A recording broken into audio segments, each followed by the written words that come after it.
Cool beans. And let me send the finished image, because I think this is a work of art, and I think you should hang it on your wall.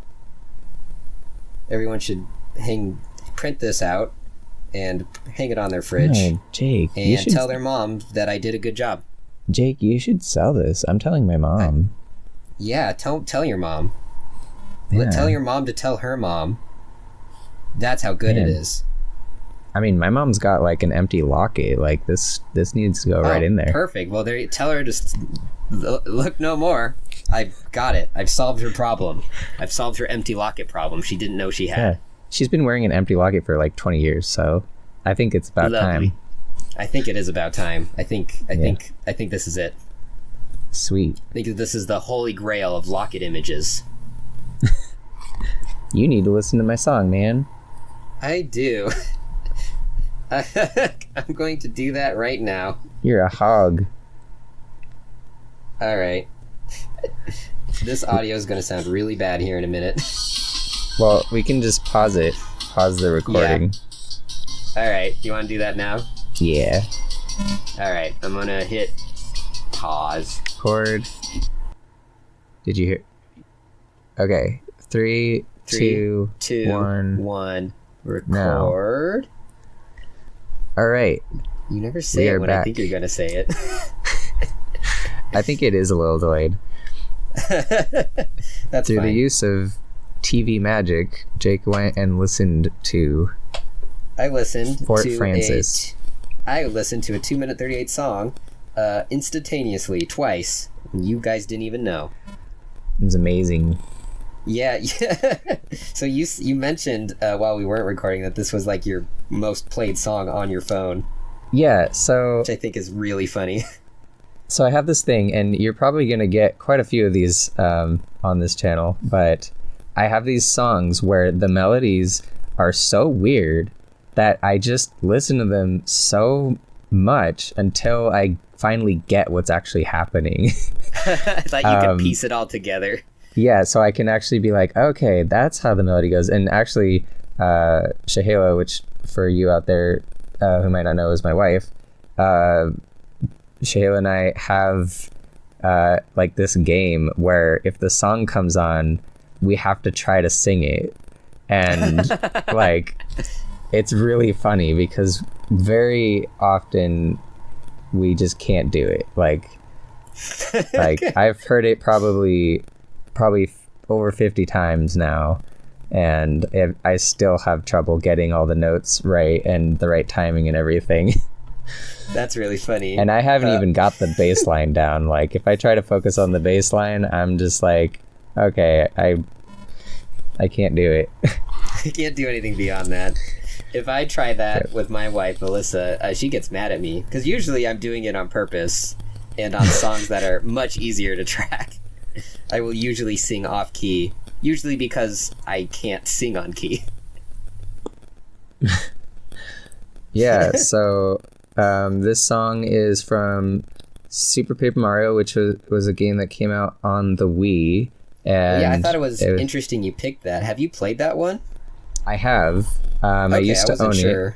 And to be honest, it wasn't like my favorite Paper Mario game. I wasn't like a huge fan of the gameplay, but I listened through the soundtrack and I was like, some of these are like snore fests and some of these are just so good and weird that I ended up deleting half the soundtrack and then like putting hearts on the other half.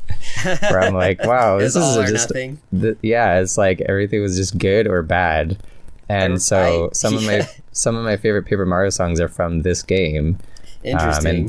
And this is one of them because of the weird melody and just how fun it is to sing it. Yeah. I think it's interesting because like I thought it was interesting you picked this one because I was like, this definitely isn't my favorite Paper Mario song, even my favorite Super Paper Mario song. I like it, but it's definitely like on the lower end of the spectrum for me. So I thought it was really interesting that it resonated with you so much. Yeah, it's just weird. I actually sat down on my keyboard and tried to figure out what the heck was going on with the melody, and he's just taking like C major, which is like the most common scale, but he's adding all these like notes that don't belong in the scale with it. It's really interesting. It took me a minute, but just the imagery of notes that don't belong was really funny to me. Yeah, well, in music theory, they call it accidentals, which are, you know, if you hit them accidentally, that would make perfect sense. But in general terms, it just means the notes are not of the scale. Like they don't sound the way it's supposed to. But in this case, they use it very intentionally, and it sounded really strange and like kind of like almost like carnival-esque, even though I don't think the level was carnival-like in any way, but they kind of had that feel through the whole game. Yeah. Well, it's kind of the theme of like they're running through different dimensions and it's just everything super weird and dissonant. Yeah. It makes me think of a lot. I'm sure we've talked about him before, but it makes me think of like Mark Mothersbaugh, or however you say his name. Yeah, the Crash Bandicoot guy. Did he do Crash Bandicoot? Hold on. Isn't that Devo? Oh my gosh, yeah. Well, I was thinking of other stuff he did, but I didn't realize he did. I didn't realize he did Crash Bandicoot too. No, I was thinking like Rugrats and the Lego Movie, and also Thor Ragnarok. It's the first thing that Googles. Isn't he one of the guys in Devo? Yeah, no, he's the Devo guy. Yeah. He made Crash Bandicoot. He did Yo Gabba Gabba. This guy's just good. Yeah, he just got The Life Aquatic with Steve Zissou, 22 Jump Street, 21 Jump Street, The Lego Movie, Music for Insomniacs, Volume 1 and Volume 2, Pitch Perfect 2. That's kind of a weird one. He worked on The Sims 2. Also Cloudy with a Chance of Meatballs. That makes sense. It's a very long list.